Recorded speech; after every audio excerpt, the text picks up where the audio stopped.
São muitos os gigantes em nossa vida. Muitos problemas, muitas adversidades vêm nos abalar todos os dias, tirar a nossa paz, tirar a nossa tranquilidade. Isso quando nós mesmos não pegamos os pequenos problemas e transformamos em gigantes.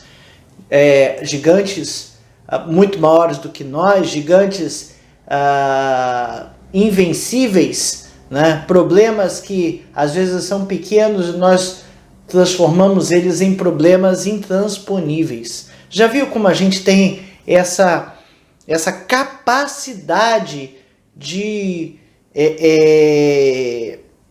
piorar as coisas, de torná-las complicadas, torná-las de uma forma que a gente não consegue abordar aquele problema, não consegue nem saber como começar a enfrentá-lo.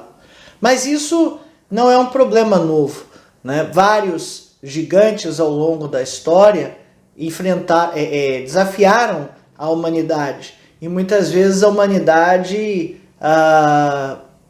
se curvou, se flexionou, né, para não enfrentar esses gigantes, né? E algumas situações na Bíblia narram esses enfrentamentos contra gigantes e algumas narram derrotas, né? Então esse é o caso lá de Números 13, quando 10 dos 12 espias, já falei várias vezes dessa história aqui, é uma história que a gente precisa ter vivo na mente, né? Moisés mandou 12 príncipes, 12 principais do povo ir até a terra de Canaã e ver como é que era. E de lá os 12 voltaram, 10 deles dizendo que eram invencíveis os gigantes daquela terra, que a terra era muito boa, que o fruto era excelente, né? Mas as cidades eram grandes, fortificadas, o povo era bárbaro, tinham gigantes e pessoas que não seriam possíveis vencer. 2 só, Josué e Caleb, que falaram que podiam sim vencer, não eles, mas Deus podia vencer aqueles gigantes. Olha, a ação desses 10 espias foi desastrosa. Eles se apavoraram perante os gigantes. Pior, se autoclassificaram como pequenos, insignificantes e incapazes de brigar contra eles. E olha, eles talvez não estivessem errados em entender que eles eram pequenos, incapazes e insignificantes, porque nós também somos muitas vezes pequenos, incapazes e insignificantes de sequer lidar com os problemas. Mas temos um Deus que é grande, capaz e extremamente significante, né? Extremamente significativo para lidar com os nossos problemas. Esse é o grande problema da humanidade. E esse é o grande problema nosso. Os problemas não são apenas nossos. A gente não pode olhar os problemas pelo nosso ponto de vista. Nós temos que olhar o problema ou os problemas pelo ponto de vista daquele que luta por nós. Se nós formos brigar as nossas próprias lutas, se nós formos guerrear as nossas próprias batalhas, com certeza iremos perder. Agora, se confiarmos naquele que pode vencer todas as coisas para nós, ele sim, ele tem condições de vencer as nossas lutas, as nossas batalhas, ele tem condição de nos dar a vitória. Foi esse o tipo de análise, foi essa a postura de um outro personagem bíblico, Davi. A gente conhece o rei Davi, mas ele ficou conhecido inicialmente por conta da sua luta contra um gigante, o gigante Golias, né? Ele não se acovardou perante Golias, não porque ele achasse que poderia derrubar Golias, mas ele sabia qual era a arma que deveria usar contra Golias. Foi a pedrinha que matou Golias? Não, não foi a pedrinha que matou Golias. A luta foi vencida antes de Davi arremessar sequer uma pedra. Lá, essa história está em 1 Samuel 17, e o capítulo de 1 Samuel 17 todo narra essa luta, esse desafio aceito por Davi, a luta dele contra o gigante filisteu Golias. 1 Samuel 17, 45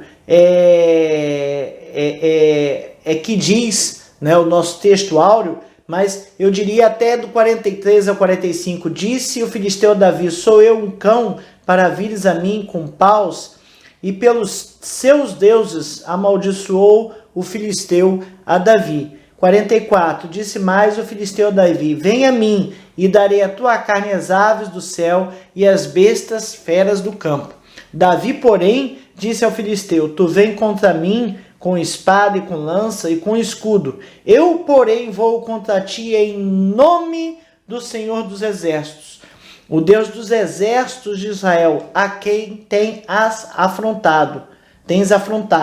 Hoje mesmo o Senhor te entregará nas minhas mãos, ferir-te-ei, tirar-te-ei a cabeça e os cadáveres do arraial dos filisteus.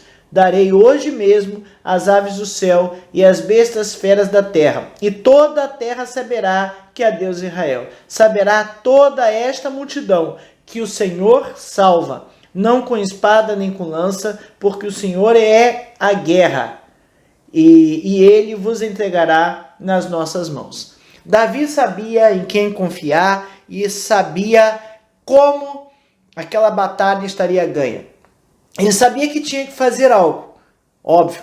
Ele tinha que fazer alguma ação para derrubar o gigante, não tinha dúvida disso, né? Mas ele sabia que quem iria vencer aquela batalha não era ele mesmo, não era a sua força, nem o seu poder. Quem iria vencer aquela batalha era o Deus. É o Deus vivo e poderoso. Ele é que venceria toda aquela guerra e toda aquela batalha.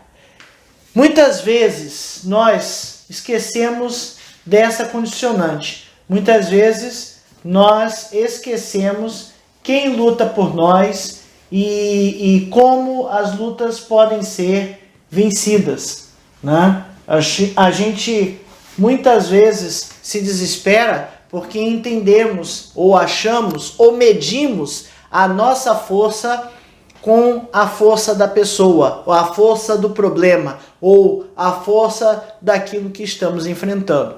E quando a gente mede a nossa força, aí eu volto aqui, nós somos realmente pequenos, insignificantes e incapazes.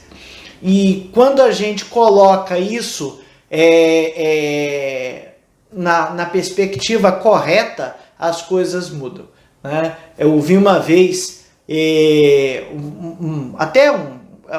uma colocação até engraçada, né? Que os israelitas olharam para o gigante e disseram, é muito grande, não vamos ter como derrubar, né? E Davi olhou para o gigante, olhou para a sua funda e falou, é muito grande, eu não vou ter como errar, né?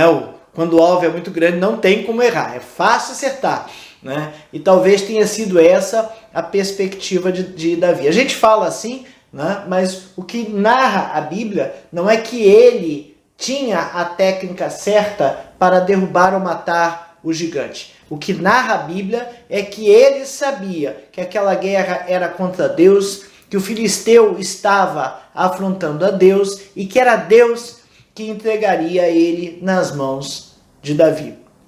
Essa é a lição número 5 da revista Palavra e Vida, edição 67. A revista Palavra e Vida é editada e distribuída pela Convenção Batista Fluminense e está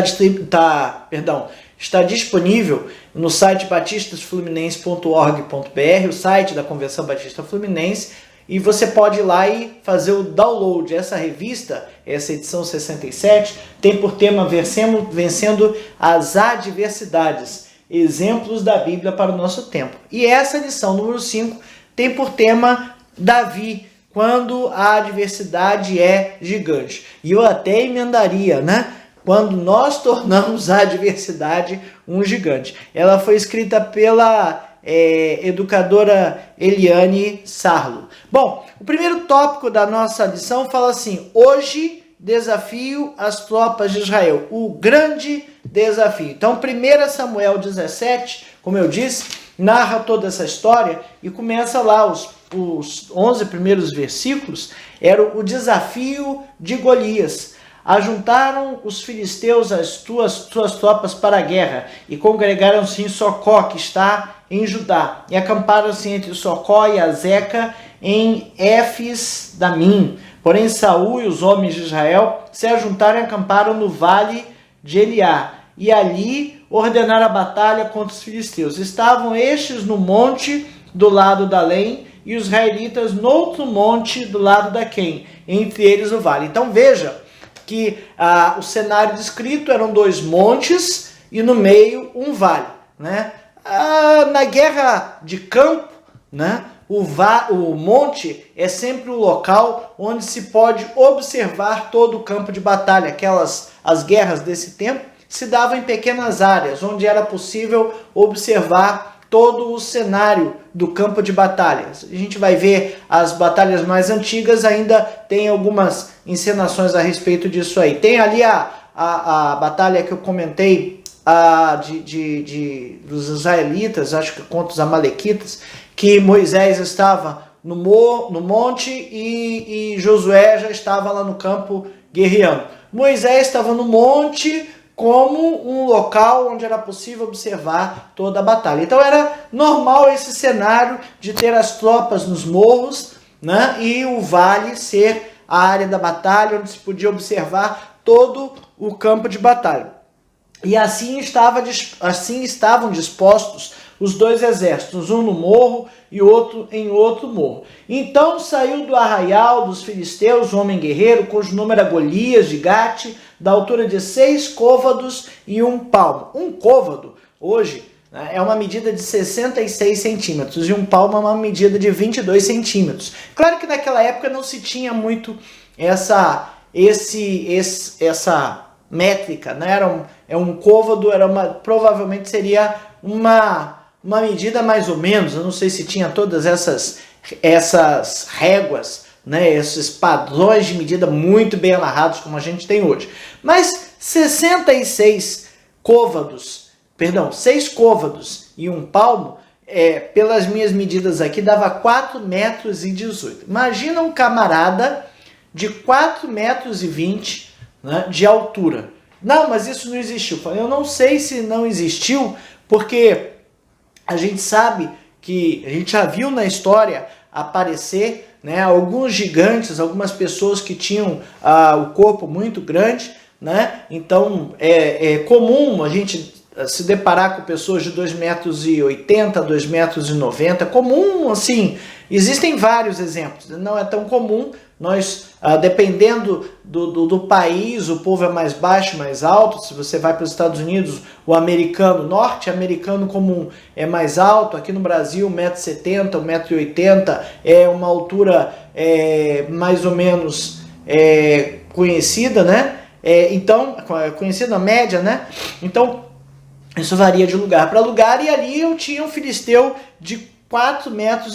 Talvez o côvado fosse um pouco menos, mas que fosse 3,5 metros, o camarada era alto pra caramba, né? Era muito alto. Além disso, a sua armadura, ele diz aqui, que tinha, trazia na cabeça um capacete de bronze e vestia uma couraça de escamas, cujo peso era de 5.000 ciclos de bronze. Aí também, curiosidade que eu fui na internet, né? O ciclo de bronze era 11,20 alguma coisa, 25, 24 gramas.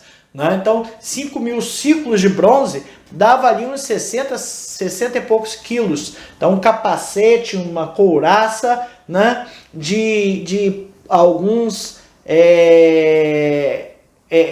alguns quilos de bronze, né? Para se defender, era o que se tinha. Bom, mas para ele conseguir colocar um peso de 60 quilos no corpo e ficar em pé, o camarada era grande e forte.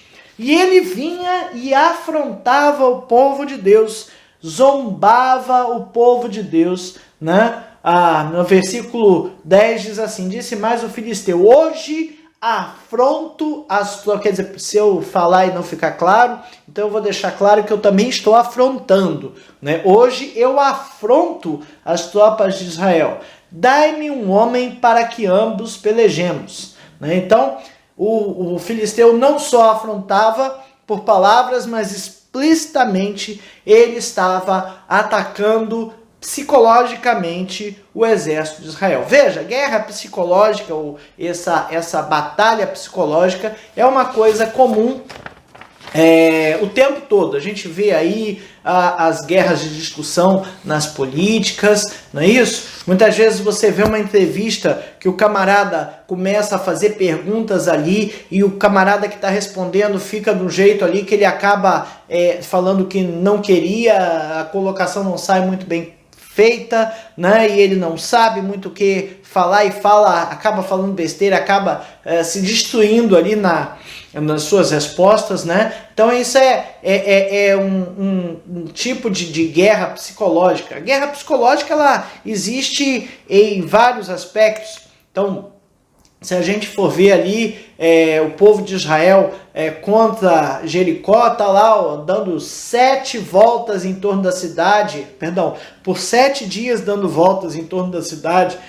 Olha, se você está numa cidade e a cidade está rodeada por inimigos, você espera o quê? Que vai haver uma invasão, vai haver guerra, a gente vai morrer e você já começa a ficar nervoso com aquilo. Depois de 7 dias que o pessoal está dando volta na cidade e não ataca, você já sabe que vai acontecer uma guerra e já começa a sofrer por antecedência. Então, isso por si só, isso já é uma guerra psicológica. Um outro aspecto ali, se você for ver lá os 300 de Gideão, né, você vê que a Bíblia narra que Deus, se você não souber como é que eu vou te livrar, vai lá e ouve o que eles estão falando, e Gideão chega perto do arraial e ouve que um soldado teve um sonho que um monte de feno veio contra o arraial e derrubou o arraial todo, e eles já estavam tremendo de medo daquilo, né? E quando Gideão e seus 300 homens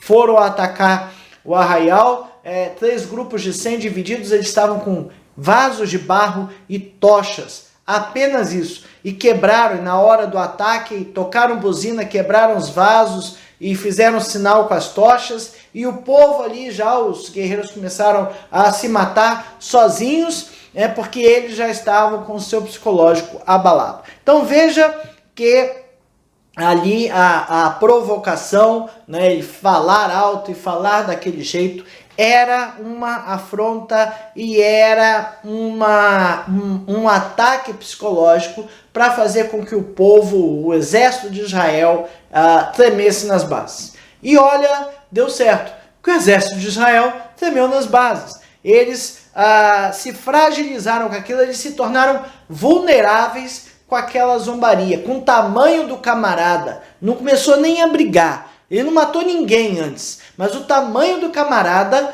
já deixou o povo nervoso, preocupado e destruído, vamos dizer assim, psicologicamente. Então veja que é necessário manter a calma perante os gigantes que enfrentamos, né? Aquela zombaria bloqueou para o povo de Israel a percepção de quem era o Deus que estava com eles, de quem era que lutaria com eles. A conexão, vamos dizer assim, do exército com Deus, dos israelitas com Deus, foi quebrada. Quando você é desafiado, você tende normalmente a comparar as suas forças, as suas capacidades com a capacidade do outro. Mas essa guerra era uma guerra espiritual, né? E ela não foi vencida no campo de batalha terreno, né? Davi era um simples pastor, diz aqui que era beduíno, o jovem mais moço dos seus irmãos, o caçula, era aquele que era protegido, aquele frágil, aquele irmão mais frágil. O primogênito era o mais forte, é o que herdaria toda a herança, é o que iria cuidar da casa, cuidar da mãe, cuidar de tudo. Mas o caçula era o mais fraco, né? E Davi era exatamente isso. O versículo 40 diz que ele pegou 5 pedrinhas. 40, tomou o seu cajado na mão e escolheu para si 5 pedras lisas do ribeiro e as pôs no alforje de pastor, que trazia, a saber, no surrão. E lançando mão da sua funda, foi-se chegando ao filisteu. Veja, as armas que Davi usou para combater o gigante não foram as 5 pedrinhas. As 5 pedrinhas foi o jeito que ele tinha para concretizar o negócio. Mas veja, de 45 a 47, versículos de 45 a 47, Davi, porém, disse ao filisteu: Tu vens contra mim com espada e com lança e com escudos. Eu, porém, vou contra ti com 5 pedrinhas? Não foi isso que ele falou. Eu, porém, vou contra ti em nome do Senhor dos Exércitos, o Deus dos exércitos de Israel, a quem tens afrontado. Eu estou indo em nome daquele que você está afrontando. Eu não estou indo aqui em nome dessas 5 pedrinhas. Não são 5 pedrinhas que vão derrubar o gigante. Mas o que vai derrubar o gigante é o Deus de Israel. Hoje mesmo o Senhor te entregará nas minhas mãos. Ferir-te-ei, tirar-te-ei a cabeça e os cadáveres do arraial dos filisteus. Darei hoje mesmo as aves dos céus e as bestas feras da terra, e toda a terra saberá que há Deus de Israel. Ele não falou em toda a terra saberá que eu sou forte, corajoso, poderoso, guerreiro, nada disso. Ele falou que toda a terra saberá que há Deus em Israel. Saberá toda essa multidão toda que está vendo, tanto os filisteus quanto os israelitas, que já não estavam ali mais com conexão com Deus, né? Saberá toda essa multidão que o Senhor salva, não com espada, nem com lança. A espada e a lança ali tinham o símbolo do poder, o símbolo do poder bélico, do poder de batalha. E a espada e a lança e o escudo tinham que ser bem manipulados, bem manobrados pelo guerreiro, para que a guerra pudesse ser vencida. O poder bélico ali não importava, é isso que Davi está dizendo. O que era importante ali é que não com espada nem com lança, porque do Senhor é a guerra. Ele vos entregará nas nossas mãos. E ali até ele tirou o seu eu e colocou o todo, né? Então, Davi manteve o foco em Deus. Olha que importante. 3 lições que a gente aprende disso, né? Primeiro, Davi, ele não se considerou autossuficiente, ele não se considerou impotente, insignificante, incapaz, pequeno, mas ele também não se considerou autossuficiente. Eu vou contra ti em nome do Senhor. O Senhor é que está me mandando fazer. Então, ele foi dependente de Deus. Sabia que Deus que ia lutar aquela batalha. Ele encorajou o povo, mostrando que o Senhor lutaria por eles. Olha que interessante. Davi não falou assim, deixa que vocês são um bando de covarde, não tem um guerreiro israelita aqui que queira ir contra esse incircunciso filisteu. Ele não falou nada disso. Ele falou que Deus lutaria pelo exército de Israel. E foi isso que ele mostrou, né? E que derrotou Golias, não aceitando aquela palavra de derrota, mas porque havia Deus em Israel. Cuidado também quando a gente fala de não aceitar a palavra de derrota, porque às vezes não é derrota, às vezes é consequência do nosso pecado, às vezes é consequência das nossas ações, né? Então a gente tem que separar essas coisas muito bem. Golias estava afrontando a Deus, e a luta é de Deus. Davi teve que tomar alguma ação? Teve que pegar a pedrinha, botar na funda, chegar perto, fazer a mira, girar e atacar com toda a técnica que ele tinha, ok? Ele não acertaria, ou provavelmente ele não acertaria a pedrinha na testa de Golias e com aquela força se ele não tivesse técnica para isso. Tanto é que ele já tinha matado o urso, o leão, não sei das quantas, então ele já tinha experiência daquilo que ele estava fazendo. Agora, ele sabia que a técnica só não era suficiente, né? Que era necessário estar na dependência de Deus. Aprendamos com Davi essas 3 lições. Não se considerar autossuficiente, estar na presença de Deus. Mostrar ao povo, encorajar o povo que Deus luta por eles e não aceitar que o gigante nos diga que estamos derrotados. O primeiro tópico tinha por tema o grande desafio. O grande desafio foi esse. Foi Golias lançando o desafio ao povo. E muitas vezes no nosso dia a dia, nós também somos desafiados por diversas coisas, diversos problemas, diversas ações e de diversas formas. Precisamos estar no centro da vontade de Deus e entender que é Ele que luta por nós. E olha só, 1 Samuel 17:16. Concentre-se em Deus, que é o segundo tópico. 1 Samuel 17:16 diz que, aqui, chegava-se, pois, o filisteu pela manhã e à tarde, e apresentou-se por 40 dias. Misericórdia! Por 40 dias, aqueles exércitos ficaram acampados, um contra o outro, e o gigante por 40 dias zombou diariamente, de manhã e de tarde, zombou de Deus e se apresentou para a batalha sem que houvesse uma pessoa que o enfrentasse. A batalha proposta por ele, era que eles pelejassem, e se ele perdesse, os filisteus seriam escravos, né? Ali o versículo 9, se ele puder pelejar comigo, se tiver condições, né? Se ele puder pelejar comigo e me ferir, seremos vossos servos. Porém, se eu vencer e ferir, então serei nossos servos e nos servireis. Essa era a proposta do filisteu. Bom, Golias era um entre vários outros filisteus, né?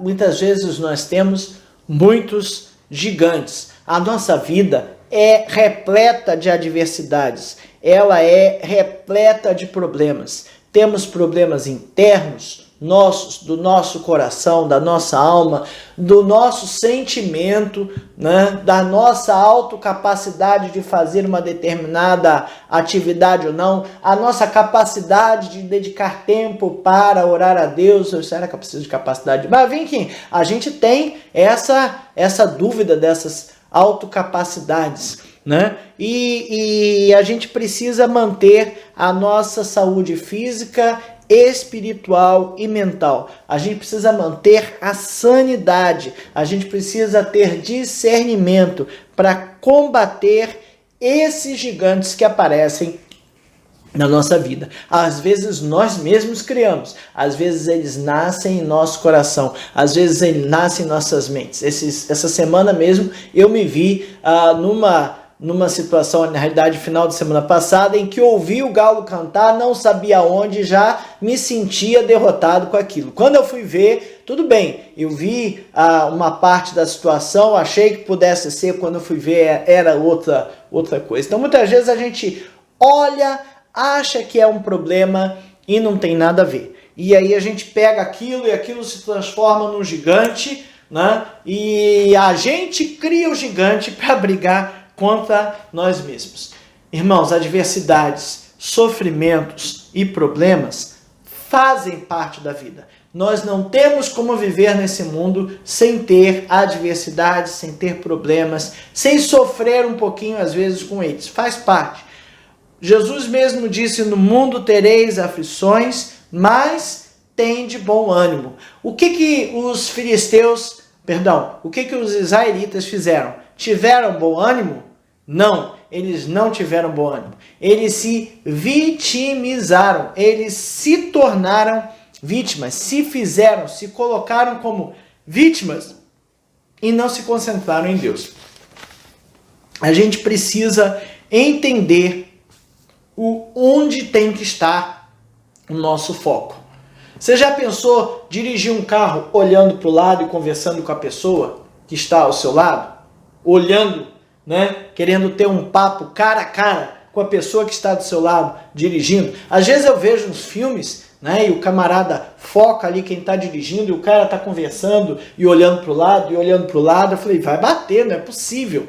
Né? A gente sabe que não é, que muitas vezes o carro está parado, enfim, outras situações quaisquer, mas a gente sabe quando aquilo ali não é real. Por quê? Porque tem que manter o foco. Nós temos que manter o foco na estrada quando estamos dirigindo. Eu lembro quando começou a aparecer coisa de mapa, GPS com mapa, tava lá, mantenha os olhos na estrada, né?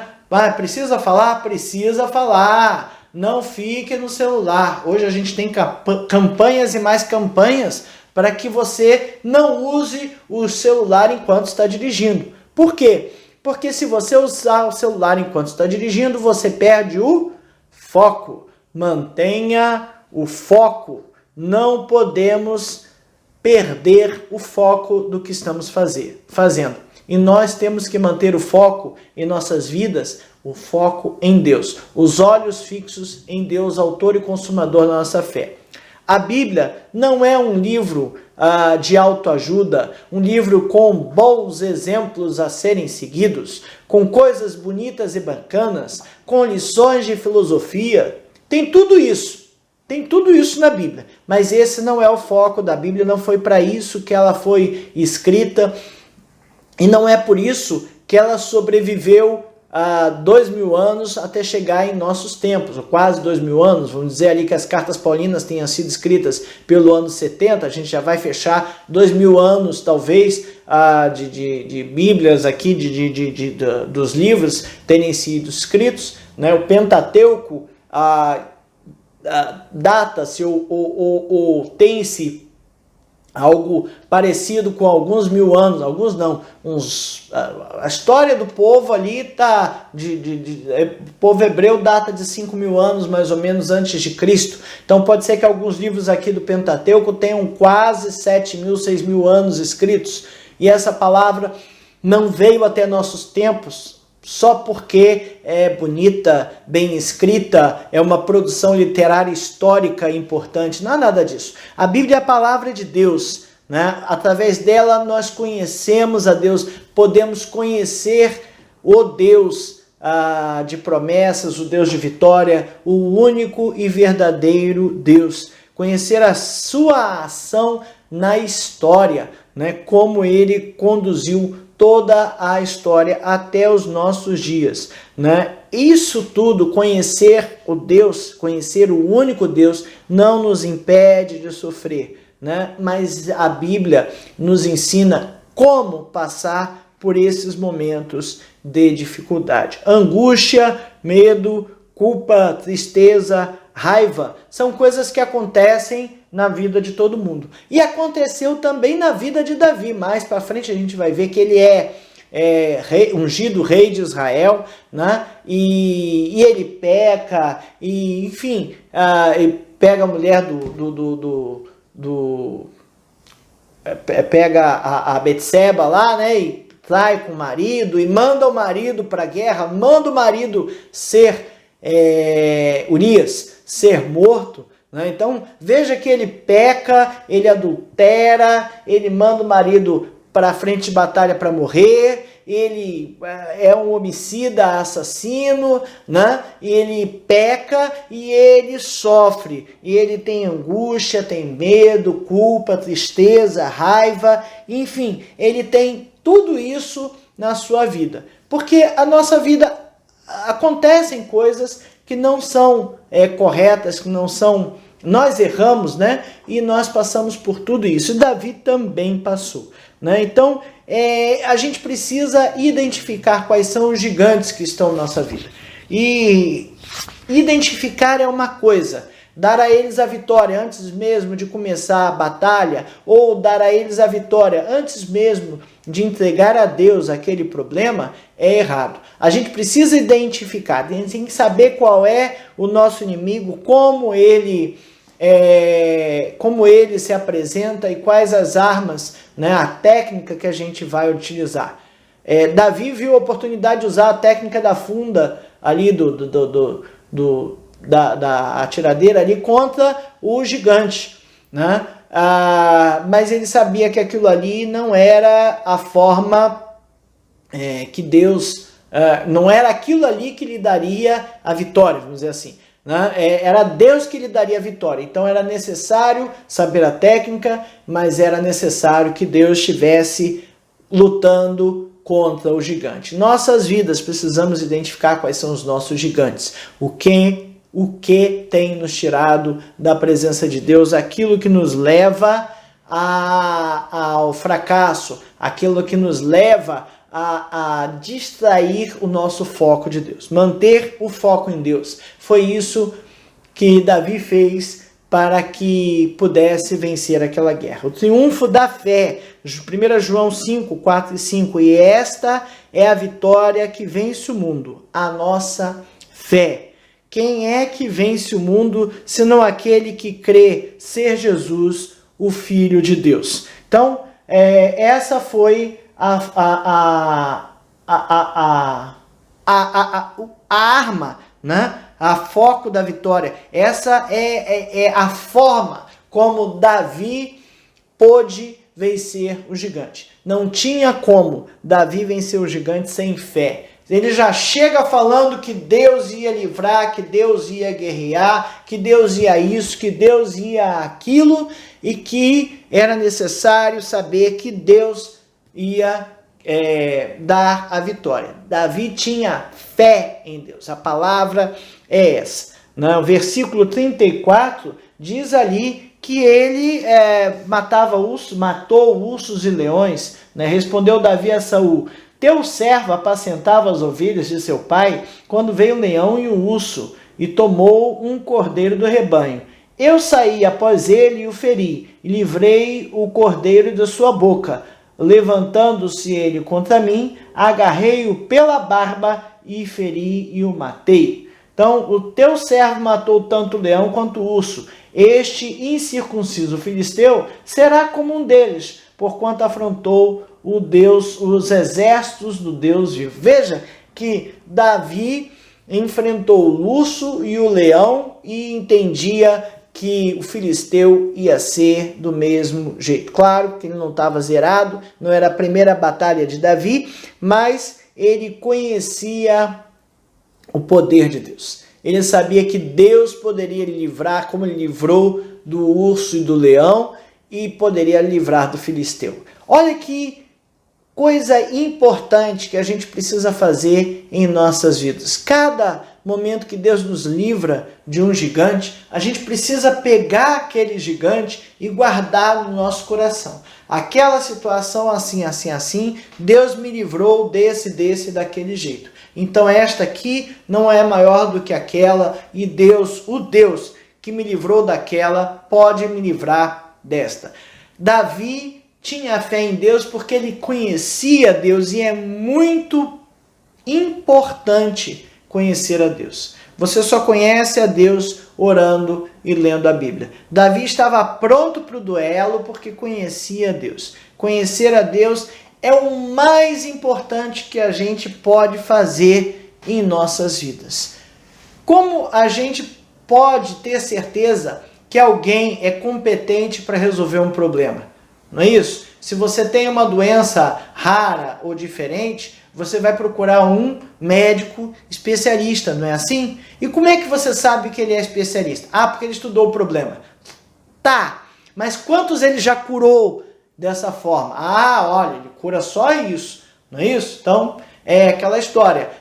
Eu tenho uma alergia, então vou procurar um alergista. O clínico geral pode me ajudar? Pode. Mas pode ser que eu precise de um tratamento específico para identificar o que é aquela alergia, como é aquela alergia. Dependendo da alergia, nem qualquer alergista consegue. Tem que ir naquele que conhece aquele tipo de problema. Então, veja que a gente precisa conhecer o nosso Deus. Não saber de suas capacidades. Nosso Deus é onipotente, mas a gente precisa ter consciência das suas capacidades. A gente tem que ver Deus atuando em nossas vidas, nos pequenos problemas, para quando os grandes problemas chegarem, a gente saber que pode confiar nele, né? A gente precisa usar a armadura de Deus. 2 Coríntios 10, de 3 a 5, fala aqui: porque embora andando na carne, não militamos segundo a carne. Veja, o exército de Israel olhava o inimigo Golias como um inimigo na carne. E Davi olhou Golias não como inimigo na carne, mas como inimigo espiritual. Porque embora andando na carne, não militamos segundo a carne, porque as armas da nossa milícia não são carnais, e sim poderosas em Deus, para destruir fortalezas, anulando nós sofismas.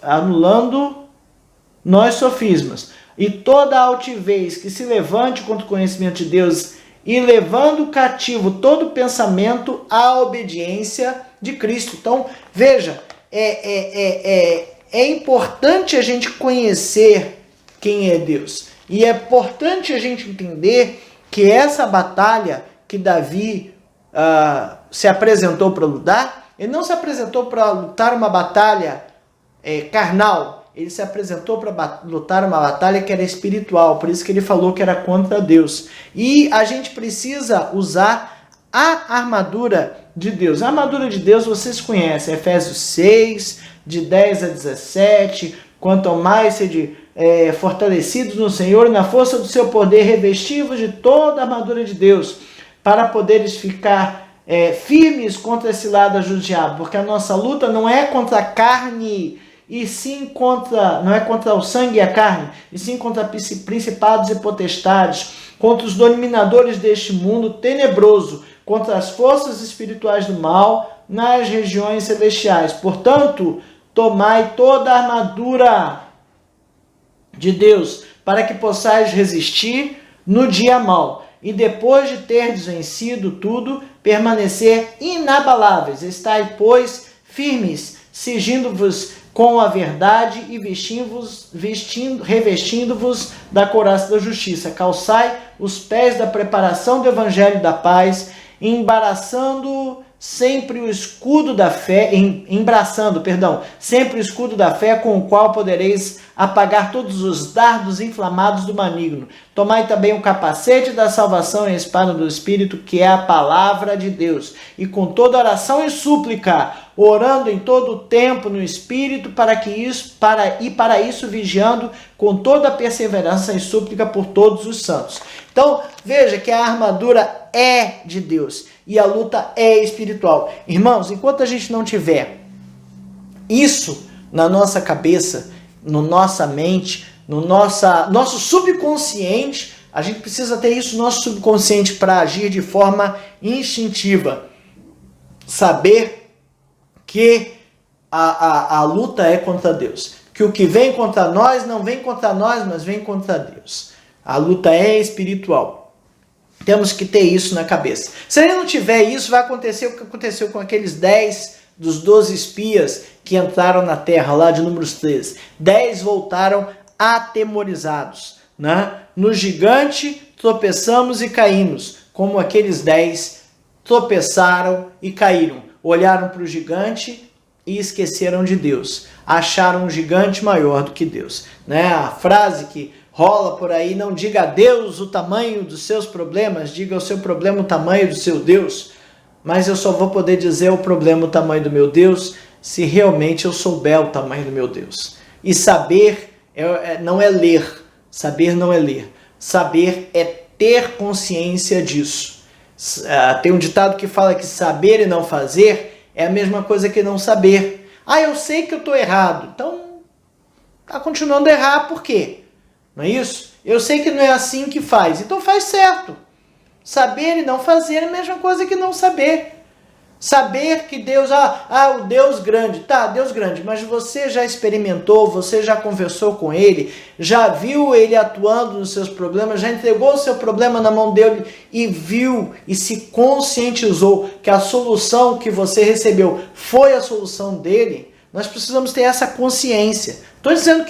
Não estou dizendo que Deus não é grande, eu só estou dizendo que saber o tamanho de Deus é ter consciência, experiência com Ele, ver isto acontecendo. Peça a Deus que lhe mostre isso, para que a gente consiga manter o foco em Deus. É importante a gente ter essas experiências. Foco em Jesus, o autor e consumador pela fé. A fé pelo ouvir a palavra. Temos que ouvir a palavra. Temos que conhecer a Deus. Só temos como conhecer a Deus orando e lendo a Bíblia. Leia a Bíblia e faça oração se quiser crescer. Não é assim um cântico infantil? Eu aprendi quando eu era criança. Bota 40 anos nisso. Mas eu nunca esqueci. Leia a Bíblia e faça oração se quiser crescer. E ainda tinha o quem não ore a Bíblia não lê, diminuirá. Diminuirá no quê? No conhecimento de Deus e na fé. Porque se você não conhece, você não tem fé. Se você não sabe como é o seu Deus, você não vai conseguir acreditar nele. Não vai ver que ele é poderoso para resolver os seus problemas. O exército de Israel ficou paralisado perante o gigante. O problema apareceu tão grande que eles olharam, meu pai, não vai dar. Né? Então não adianta, a gente não pode não pode se colocar nessa situação de ficar paralisado, porque o problema é muito grande. Né? Não deixe o medo vencer você. Você não pode deixar que o medo vença você. Por quê? Porque o Senhor dos Exércitos está conosco. Ele está conosco. Né? Jesus disse, eu vou, mas deixo-vos o Consolador. O Espírito Santo que habita em nosso coração está conosco para nos dar todo esse encorajamento. Agora, precisa buscar relacionamento com Deus. Precisa orar, ler a Bíblia, buscar estar com Deus, conversando com Ele, para que você conheça o seu Deus, saiba das suas capacidades, identifique o seu inimigo e saiba que a guerra é espiritual. E nesse campo espiritual, Deus é o único que pode nos dar a vitória. Para pensar e agir. Adversidades e crises aparecem em nossas vidas. Elas são inevitáveis. Não é porque vivemos na vontade de Deus, estamos no centro da vontade, que elas não vão aparecer. Elas vão aparecer. Como disse, o próprio Cristo disse, no mundo tereis aflições, mas tende bom ânimo. Eu venci o mundo. Gigantes aparecem na nossa vida o tempo todo. Esta pandemia apresenta-se como um gigante que a gente nunca viu. O povo da minha idade nunca viu isso acontecer. Né? E é uma coisa sem precedentes para nós. E a gente sabe que Deus é muito maior do que essa pandemia. Todos os contextos históricos mudam, mas o nosso Deus não muda. Para isso, a gente precisa fazer a escolha certa. Precisamos enfrentar os gigantes. Né? Não podemos correr como o exército de Israel. Temos que enfrentar. E enfrentar é estar ali sabendo que Deus vai lutar conosco. Qual é o gigante que você tem enfrentado? O gigante que você tem enfrentado é um concurso?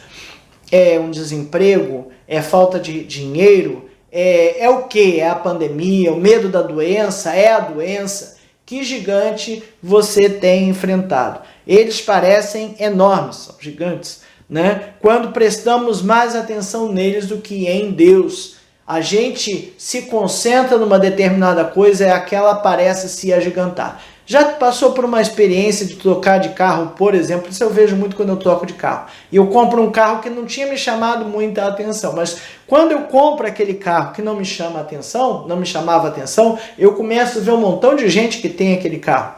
Porque até então parece que estava escondido. Mas quando eu presto atenção no carro que eu comprei, eu começo a ver ele na rua. Já passou por isso? Eu acho muito curioso isso. É muito engraçado. Por quê? Porque a gente se concentra em uma determinada coisa. Precisamos nos concentrar em ouvir a voz de Deus. Precisamos nos concentrar naquele que nos dá a vitória.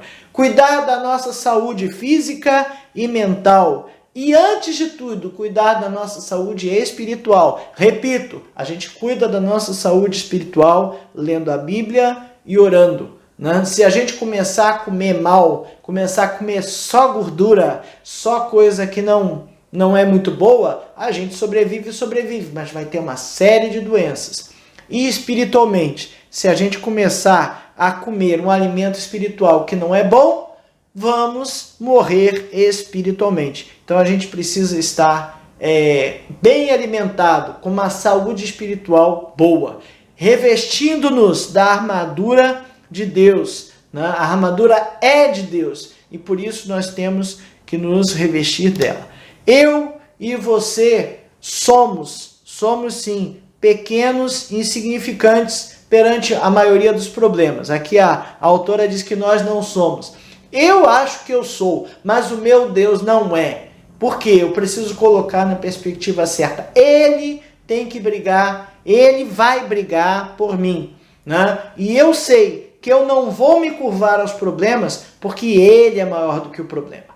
Né? Eu preciso me dispor a ouvir a vontade dele e estar nas suas mãos para cumprir a sua vontade. Ele vai lutar as lutas conosco, por nós, vai, mas eu tenho que meter a mão, eu tenho que ir, fazer a sua vontade e fazer aquilo que ele quer para mim, né? Que Deus nos abençoe, que Deus nos ilumine a estar sempre no centro da sua vontade, buscando a nossa saúde física e mental, mas principalmente a nossa saúde espiritual, revestindo-nos da armadura de Deus, para que Ele, a seu tempo, lute as lutas por nós e tenhamos a vitória. Que Deus nos ajude, nos fortifique nesse momento de pandemia e em todos os momentos da nossa vida.